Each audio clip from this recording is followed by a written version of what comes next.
Hello, welcome to part 2 of our series, Living Well, We're Not in Eden Anymore. In part 1, we talked about the importance of a healthy home environment, and today we're going to talk about how to reduce the impact of toxic chemicals in your home.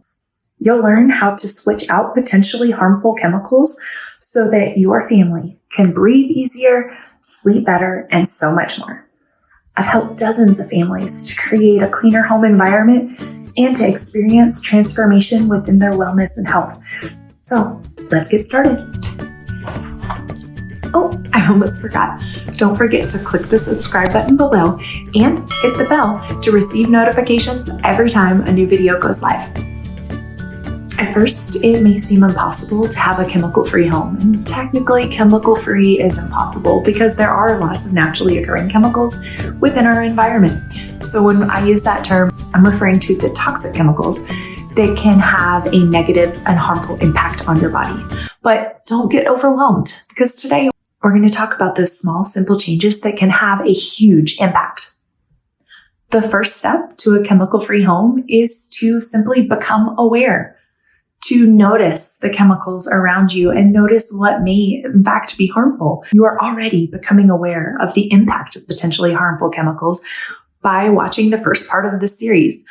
If you missed out, be sure to check out this video right here and then come join us back here for part 2. As we mentioned in part 1, there's no way, absolutely zero way you can avoid all chemicals within your environment. They're simply everywhere. Outdoors, in schools, in businesses, when you're shopping, they're everywhere, and there's no reason to be fearful. But you can control the chemicals that come across the threshold of your home, the place where you and your family spend most of your time.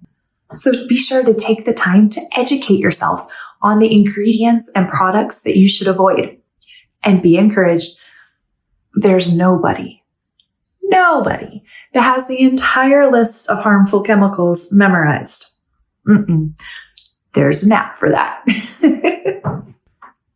The Environmental Working Group is a phenomenal resource, and they're the only organization that I'm aware of, at least at this time of recording the video, that is a truly unbiased third party evaluating products and the safety of the personal care and cleaning products and the like. Keep in mind that though it is a wonderful, wonderful resource, it is not all-inclusive. There are many companies that are privately held companies that are not included in the Environmental Working Group's database. However, you can still look up ingredients line by line. You just want to be sure that you don't look at the rating and make an assumption based on the rating, but that you look at the rating and you read the description as to why it was rated that. For example, one of the things that you will see frequently in the Environmental Working Group's list is if essential oils are included, they will receive a lower rating. And that's because they are trying to give an all-inclusive picture for any product out there. And if you've done any research into essential oils yet, you know that not all oils are created equal. And most oils, this is why I'm so particular about the oil company I choose. Most oils on the market are chemically altered in some way, distilled at an improper temperature, or mixed. They're distilled with solvents or mixed with other things. And so they can cause all different kinds of reactions. And that's the reason that the Environmental Working Group will sometimes rate a product lower, is it just happened to contain lavender oil. So if you're looking at ingredients and you see lavender and you think, oh no, there's not enough research out there with that one, just know the source of your lavender, okay? If you're comfortable with the source of your lavender, then there's a good chance that product's probably all right. And as always, if you have questions on how to navigate things as you've come across them, feel free to reach out, contact me. I'm happy to answer. It's important to be empowered and to know what chemicals to avoid in your everyday products, but also within your food. In addition to the Healthy Living app we took a look at earlier, the Environmental Working Group also has an app called the Dirty Dozen. This takes you through the 12 most contaminated fruits and vegetables each and every year that show you which ones are most heavily laden with pesticides. It's super helpful when you're in the grocery store and needing to make quick decisions on organic versus conventional produce. You can tell which ones are a little safer and which ones are more contaminated. The Dirty Dozen makes baby stepping so easy that I've decided to follow a similar format in breaking down the chemicals that are in our personal care and home products that we use every single day. So this way, it's a lot easier to kind of pinpoint some of the 12 most harmful and most common toxic chemicals instead of getting overwhelmed by the thousands and thousands of chemicals on the market. This list introduces you to these chemicals and where they're most frequently used so that you can keep your eyes open and have a simple process without having to know all 80,000 chemicals. If you're starting to avoid these 12, you're making huge progress in your home. Like I said, nobody has all these lists memorized, including me. So I'm going to pull up the Dirty Dozen for you right here on my computer. The first of the 12 Dirty Dozen chemicals, you have BHA and BHT. These are used mainly in moisturizers and makeup as preservatives. That's right, makeup. But you may be surprised where else these guys hide. It's also harmful to fish and to wildlife, not just to humans. Second, you have coal tar dyes. These are artificial colors. That's right. These can be found in processed foods and lipstick. Look for phenyllenediamine hair dyes and in other products colors listed as CI followed by 5 digits. The US color name may also be listed, e.g. FD&C blue number 1 or blue 1, red 40, and the like. Number 3, DEA-related ingredients.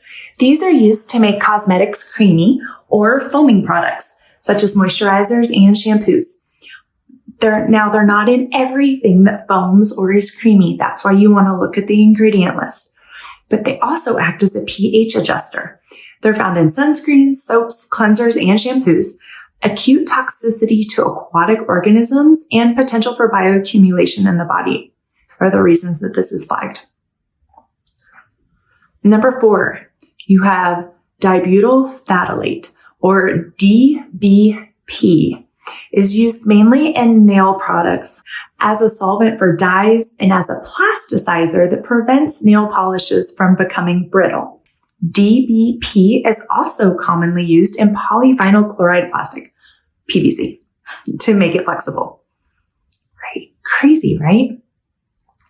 Number 5, formaldehyde-releasing preservatives. These are used in a variety of cosmetics. They're slowly releasing small amounts of formaldehyde, which can cause cancer.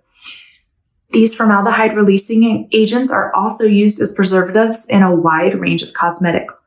Other industrial applications of formaldehyde include production of resins used in wood products, vinyl flooring and other plastics, permanent press fabrics, and toilet bowl cleaners. You would be shocked where formaldehyde hides, you guys. Absolutely shocked. It's in a lot of furnitures. I just found out too, it's commonly used as a solvent to extract maple syrup. Number 6, parabens.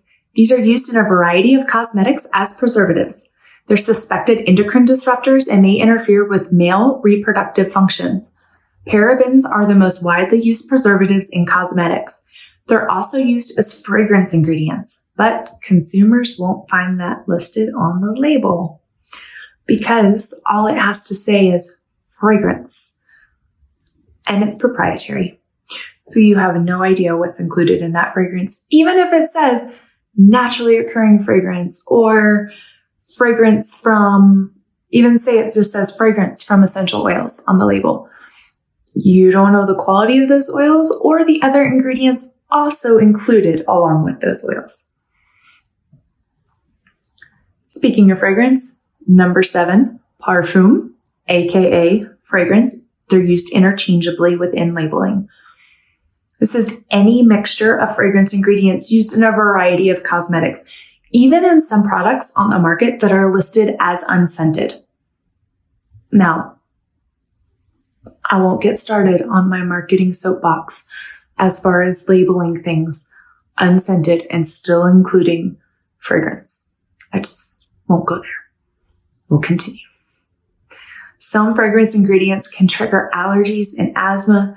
Some are linked to cancer and neurotoxicity, and some are harmful to fish and other wildlife as well. Number 8, you have PEG compounds. These are used in many cosmetic cream bases. They can be contaminated with 1,4-dioxin, which may cause cancer. PEGs, polyethylene glycols, are petroleum-based compounds that are widely used in cosmetics as thickeners, solvents, softeners, and moisture carriers. PEGs are also commonly used as cosmetic cream bases. Number 9, you have petrolatum, aka mineral oil or petroleum jelly. This is used in some hair products for shine and as a moisture barrier in some lip balms, lipsticks, and moisturizers. The European Union classifies petrolatum a carcinogen and restricts its use in cosmetics. Not over here. PAHs and petrolatum can also cause skin irritation and allergies. Number 10, you have siloxanes. Look for ingredients ending in -siloxane or -methicone. These silicone-based compounds are used in cosmetics to soften, smooth, and moisten. They make hair products dry more quickly and deodorant creams slide on more easily. They are used also extensively in moisturizers and facial treatments. Number 11, sodium Laureth sulfate. This is used in foaming cosmetics. It is common in shampoos, shower gels, and facial cleansers. It is also found in household cleaning products. Look also for related chemical sodium lauryl sulfate. The difference between the two being sodium Laureth sulfate is derived from petroleum. Sodium lauryl sulfate is derived from coconuts. However, the chemical transformation that goes on within that process does not mean it's just a natural alternative. Number 12, Triclosan. This is used in antibacterial cosmetics such as toothpaste, cleansers, and antiperspirants. Suspected endocrine disruptor and the extensive use of triclosan in consumer products may contribute to antibiotic-resistant bacteria. Now, recently, triclosan has been banned for use in some products. However, that is going forward. There are still some products that are on the shelves and some loopholes within that law. So be sure you're still reading your ingredient labels and looking out for it, especially if you are the kind of person who likes to purchase things ahead of time and be well stocked. You may have some soaps on your shelves that contain triclosan. All right, we made it through the dirty dozen. After you become aware, you know what chemicals now you should be looking for and the 12 most important ones. The next step, take action. Because, right, just because you know something doesn't actually mean a change has happened. You have to take an action to create the change. Never fear, you do not have to turn off this video or pause this video and go throughout every product in your home and change them all out overnight. Would never ask you to do that. That is so overwhelming and that change probably won't last. Transitioning to a healthy, plant-based home is a journey that requires small, simple changes over time. Start by replacing the products that you use most frequently, things where you're breathing the air in. So air fresheners and plugins and candles are a good place to start since those are impacting the air that everyone is breathing in your home and you're kind of breathing 24/7. Open your windows every day, even for just 15 to 20 minutes. Allow some of that air, the toxic air out. Allow some of the indoor air out from the off-gassing of furniture and all sorts of things, paints and all that. So allow that air out and then allow some fresh air in so that you're circulating, especially if you have a newer home, because the homes built in more recent years are airtight. And these are considered environmentally friendly and sustainable. However, though you're saving electricity, you're also not allowing any air circulation to come in from outside. And so you're essentially trapping in anything that's off-gassing within your house. So it's very important that you open your doors and your windows as frequently as you can. Next, focus on replacing products on those who are most susceptible. Children and those with a more compromised immune system can be more prone to the harmful effects of chemicals. So focusing on their personal care products is a great place to start after improving the air. So what you want to do is ditch the harmful product, switch to a healthier version. Our family loves products from Young Living. We use Thieves Household Cleaner to clean our entire house, every surface. It's wonderful because it eliminates a whole bunch of clutter, as well as all the gross harmful toxins, and it's really affordable. If you dilute it according to the bottle instructions, it costs less than $1 per spray bottle. What conventional cleaner costs that little and cleans that well without any harmful side effects? I don't know of a single one. You could always choose to clean with vinegar, and baking soda are a great option if you don't want to go out and buy a whole bunch of things right now. The only thing I will warn you is that vinegar, it cleans well, but it leaves a lingering smell. I used that to clean my apartment for a very long time when I was single, and I did not know until years later after I switched, that my friends could always smell vinegar in my apartment. I thought I got used to it. I didn't smell it anymore. So now that we use Thieves Household Cleaner, our place always smells good. We already talked about opening windows every day, also leaving your shoes at the door. This is one we're bad about because we live in a small space, which means we probably should be better about it. But if you think about it, the bottoms of your shoes, you guys, you're walking outside on grass with fertilizers that have been sprayed, animals that have been let out, all sorts of cars driving, oil and pollution on the bottom of your shoes. Not to mention the person that spit out their gum, etc., etc. So leaving your shoes at the front door is a great way to avoid tracking all of the substances in, especially the pesticides and petroleum products that you're trying so hard to keep out of your home. Next, go to body care. Your skin is your largest organ. So replacing the products that you cover your skin with on a daily basis will make a huge impact. Next, if you're thinking about making small changes with a huge impact, we've talked about air, your skin, cleaning supplies, so all the surfaces you're touching, but then also the water that you're drinking, because we all know we should be drinking plenty of water. But do you know what's in the water that comes out of your tap? You can pull up an individual report. I was not so happy when I saw what's in our tap water. So we like our Berkey water filter, but there's plenty of great water filtration systems out there. Do your research. You're going to want one that pulls as many chemicals as possible, including pharmaceuticals, out of the water because they're floating in there. The pharmaceuticals, and that removes fluoride from the water. Fluoride is a known neurotoxin. So it's not helping your teeth get stronger when you drink it from your water. After the water that you consume is the water that you are bathing yourself in. So if you have a shower, there's some really good shower filters available. You can just pop right on your shower head. If you're taking a bath, oh my goodness, you absorb so much chlorine in the bathtub. So take some vitamin C before you go in, or you could even sprinkle some powdered vitamin C in the water. That helps to reduce chlorine absorption. You could also, if you have a whole house water filtration system, brilliant, amazing. Many of us aren't ready to go out and just install one from the get-go. So if you're baby stepping your way there, these are some easy steps that are also affordable as you're on your way. Long-term, a whole house water filtration system is going to be amazing. But in the meantime, you can reduce your chlorine absorption by using the vitamin C. Epsom salts in your bath are also helpful.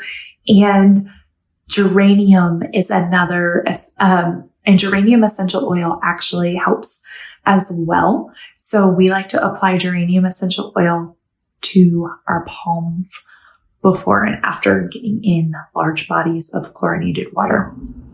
Lastly, be encouraged, friend. You can never completely avoid all chemical exposure. Every step that you take is helping reduce the impact and the bioaccumulation and your body's burden. So, great job. You're doing amazing, and you are not alone. You are not on this journey alone. There's a community of like-minded individuals that are working hard to keep their homes healthy as well. So comment below if you're having struggles. If you need some help, let us come around you and be a support to you. Take care, friends.